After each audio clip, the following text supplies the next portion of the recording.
안녕하세요. 니드라트하우스 아트 실장입니다. 제발 이것만은 십자수 절대 해서는 안 되는 것 6가지를 살펴보겠습니다. 첫째, 소독제나 표백제로 세탁 절대 금지. 잘 아시다시피 물이 왕창 빠져버립니다. 엄마가 중성세제통에다가 표백제를 미리 섞어 놓은 걸 몰랐다, 그런 핑계 대지 마세요. 물론 물이 많이 빠져도 해결은 가능합니다만 많이 번거롭죠. 그러니까 절대 금지. 두 번째, 수노타가 원단을 돌려잡는 것 절대 금지. 원단을 위아래를 좌우를 항상 일정하게 유지해야 됩니다. 수노타가 원단을 왼쪽이나 오른쪽으로 돌려잡는다 하는 것은 절대 금지한다 그런 말이죠. 왜냐하면 십자수에서는 가장 중요한 게 숙결입니다. 숙결. 그래서 언더와 오버가 항상 일정하게 돼야 되는데 원단을 돌려잡는 순간 그 숙결이 반대가 되어버립니다. 그래서 예방을 위해서는 도안을 돌려잡지 마세요. 도안을 돌려잡기 때문에 원단을 돌려잡는 경우가 대부분입니다. 언더와 오버가 반대가 되어버렸죠. 숙결이 반대가 되어버린 겁니다. 이것은 수정이 불가능합니다. 그래서 다 뜯고 새로 해야 되고 멀리서 봐도 소름이 끼칠 만큼 그만큼 현저히 작품성이 떨어집니다. 가장 중요한 거. 그래서 절대로 원단을 돌려잡지 마세요. 세 번째, 2분의 1 스티치의 방향 임의로 바꾸는 것 절대 금지. 하프 스티치는 항상 왼쪽 아래에서 오른쪽 위로 가는 게 대부분이다. 이 90%가 넘죠. 특별히 도안에서 다른 말이 없으면 그렇게 해야 되고요. 방향을 이렇게 저렇게 양쪽을 섞어서 하게 되면 이거 역시 숙결이 달라지게 됩니다. 그래서 전체적으로 볼 때 완전히 작품을 망가뜨리는 그런 결과가 됩니다. 그래서 항상 방향을 일정하게 유지해. 이거 역시 원단을 돌려잡는 거하고 똑같이 아주 작품성이 현저하게 떨어지게 됩니다. 다음, 원단 잡아당기기 절대 금지. 네 번째죠. 이렇게 되면 원단이 울게 되겠죠. 아무래도 초급자는 잡아당기는 경향이 있습니다. 조금은 느슨하게 살짝만 잡아당겨도 전체로서는 크게 표가 나기 때문에 당기지 말고 조금은 느슨하게 수놓으세요.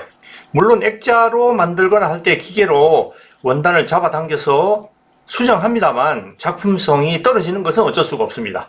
지금 보시는 이 원단은 매우 빳빳하고 굉장히 단단한 원단이기 때문에 웬만큼 잡아당겨서는 울지 않습니다. 이거는. 그런데도 불구하고 잡아당기는 거하고 느슨하게 수놓을 경우에 숙결이 많이 다르죠. 이것은 이렇게 작품이 수가 이어졌을 때 전체로서 보게 되면 엄청난 차이가 발생합니다. 다섯 번째, 수성펜이나 열펜으로 줄 긋는 것 절대 금지.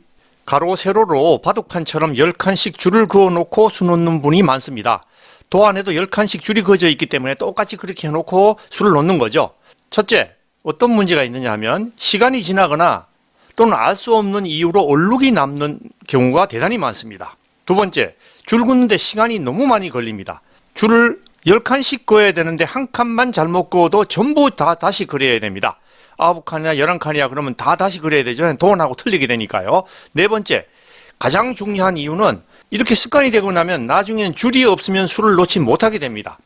처음부터 줄을 그리지 않고 수놓는 사람은 굉장히 자유롭죠. 얼마든지 마음껏 수놓을 수 있는데 그런 제한을 가할 필요가 없는 것입니다.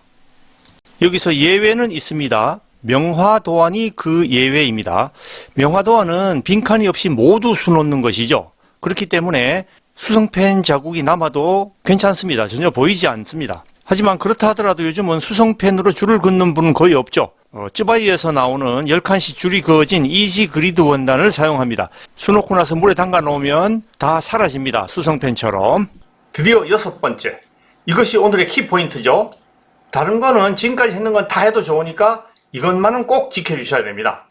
뭐냐 하면 수틀 없이 그냥 수놓기 절대 금지. 물론 숙결이나 편의성도 무시할 수 없습니다만 우아한 스티처로 남느냐 아니면 디스크 환자로 전락하느냐 하는 매우 심각한 문제가 걸려 있습니다. 자세가 매우 중요하죠. 물론 여기서 제가 자세의 문제를 언급하지는 않겠습니다. 저보다 더 잘 아실 테니까요.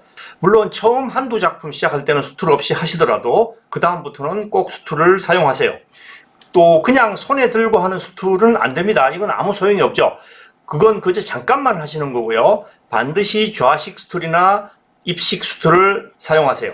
좌식 수틀을 혹시 오해하시는 분도 있는데요. 이것은 바닥에 놓고 하는 게 아니라 테이블 위에 올려놓고 의자에 앉아서 하는 겁니다. 그래서 우아한 자세를 유지하시고 약간 올려다보면서 반드시 올려다보셔야 되죠. 이렇게 꼭 수틀을 사용하시기 바랍니다. 이상입니다.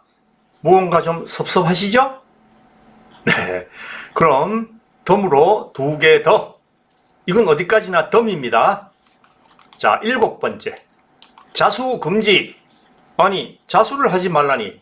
그게 무슨 말씀이세요? 그러니까 몇 담 틀렸다고 자수하지 마세요. 아무도 모릅니다. 틀린 거 아무도 모릅니다. 혼자만의 비밀로 무덤까지 가져가세요. 8번째. 수틀에 옷 걸기 금지. 아무리 가까운 가족이라도 수틀에 옷을 걸면 절대 용서하지 마세요. 대단히 감사합니다. 니드아트하우스 아트실장이었습니다. 구독, 좋아요, 구독, 좋아요.